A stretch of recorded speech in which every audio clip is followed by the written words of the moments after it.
Dalam proses penyusunan kabinet Presiden terpilih Prabowo Subianto, sejumlah parpol mulai merapat. Dengan semakin gemuknya parpol di koalisi Prabowo, bagaimana Presiden terpilih mewujudkan terbentuknya kabinet yang diisi profesional di bidangnya atau kabinet Zaken? Lengkapnya dalam Presiden terpilih Prabowo Subianto, sejumlah partai politik mulai intens merapat. Presiden Joko Widodo pun meminta jajarannya untuk mendukung penuh proses transisi. Lalu di tengah banyaknya parpol yang merapat usai pemilu, bagaimana mewujudkan visi kabinet Zaken alias kabinet yang diisi para profesional di bidangnya? Lengkapnya dalam ulasan Istana. Bersama saya, Friska Clarissa.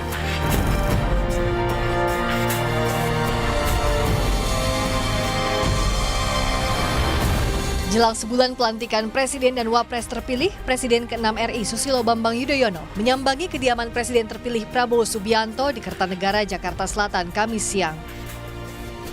Menurut juru bicara Prabowo, Dhanil Anzar Simanjuntak, Prabowo membutuhkan masukan dari SBY karena tantangan kepemimpinan ke depan sangat dinamis. Maka pengalaman SBY memimpin Indonesia selama 1 dekade diperlukan.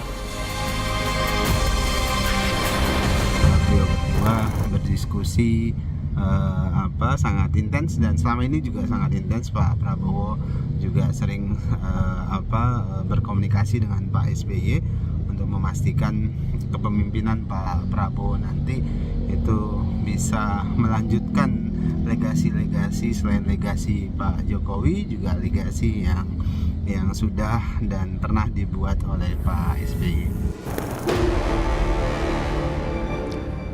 Pekan lalu, putra SBY yang juga Ketua Umum Partai Demokrat Agus Harimurti Yudhoyono menyebut dirinya siap jika kembali ditunjuk menjadi menteri di kabinet pemerintahan Prabowo Gibran mendatang.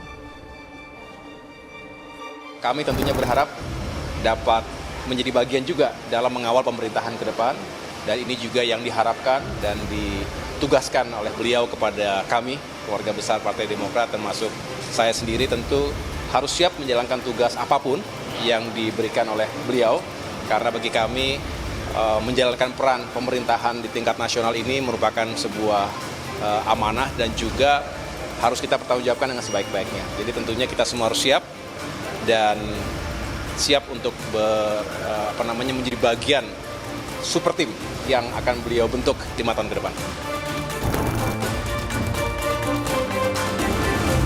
Soal kursi menteri, politisi sekaligus wasekjen Golkar Putri Komarudin bilang nama calon menteri dari Partai Golkar akan diputuskan oleh Ketua Umum Bahlil Lahadalia. Golkar berharap mendapat jatah menteri dengan jumlah sepadan. Kalau soal nama-nama itu kita menyerahkan full kepada Bang Bahlil sebagai Ketua Umum. Jadi kita percayakan beliau pasti mengetahui kader mana yang memang pantas ataupun siapa yang akan beliau ajukan dari Golkar untuk menjadi kandidat menteri dan juga calon wakil menteri. Untuk porsinya berapa banyak kira-kira?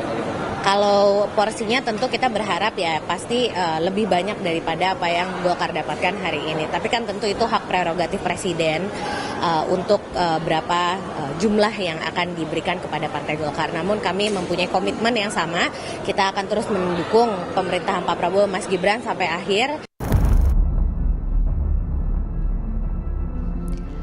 Gerindra juga angkat bicara soal jatah menteri. Ketua Harian Partai Gerindra, Sufmi Dasko Ahmad menyebut hanya sedikit kader Gerindra yang bakal mengisi kabinet di pemerintahan Prabowo Gibran. Saya juga belum tahu progresnya sampai mana, karena itu adalah hak prerogatif daripada Presiden terpilih.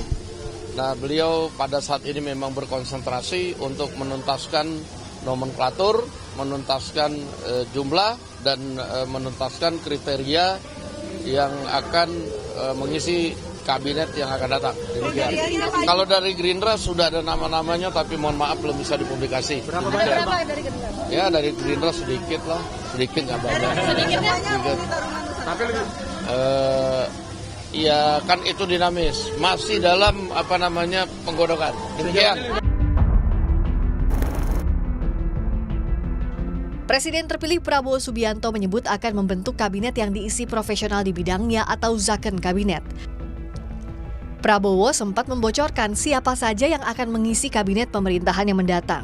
Saat penutupan Rapimnas Gerindra akhir Agustus, Prabowo pun meminta izin Jokowi agar sebagian di antaranya kembali bertugas di kabinet Prabowo Gibran. Pak, maaf Pak, karena Bapak pilih orang-orang hebat, mungkin sebagian dari mereka di kabinet saya Pak nanti ini. Tapi saya sudah tahu akal kalian. Kalau diajak Pak Jokowi, kami mendahului Pak. Kami akan jemput Bapak. Bukan jemput Bapak, dia takut diajak itu. Dalam sidang Kabinet Paripurna terakhir di IKN, Presiden Joko Widodo pun meminta jajarannya mendukung proses transisi. Kita semuanya harus mendukung penuh program Presiden terpilih. Pastikan transisi pemerintahan berjalan efektif. Jika diperlukan regulasi baru, jika diperlukan perumusan kebijakan yang harus segera dibuatkan, segera dibuat dan segera diselesaikan. Hanya aturan Kementerian Negara, ada sejumlah poin perubahan dalam Undang-Undang Dewan Pertimbangan Presiden RI yang disahkan oleh DPR. Di antaranya perubahan nama dari Wantimpres menjadi Wantimpres RI, tanggung jawab Wantimpres RI kepada Presiden dan Wantimpres RI kini berstatus lembaga negara yang anggotanya berstatus pejabat negara dan jumlahnya disesuaikan dengan kebutuhan Presiden. Forum Masyarakat Peduli Parlemen Formapi mengkritik Undang-Undang Kementerian Negara dan Undang-Undang Wantimpres RI karena dinilai syarat kepentingan politik untuk mewadahi politik akomodatif Presiden terpilih. Dan lebih memprihatinkan lagi karena RUU yang dibahas kilat itu RUU yang kepentingan politiknya sangat tinggi. Jadi RUU ini RUU yang disusun untuk melayani kepentingan elit, kepentingan oligarki. Dan RUU Kementerian Negara dan serta RUU Wantimpres ini adalah wadah untuk bisa mengakomodasi keinginan Presiden baru untuk menjadikan kabinet dan juga lingkup Wantimpres itu sebagai ruang akomodatif.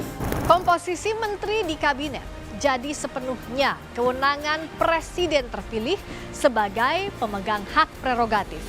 Yang harus dipastikan Presiden dalam menjalankan tugas dan fungsinya nanti, Presiden harus terbebas dari tekanan berbagai pihak termasuk partai politik.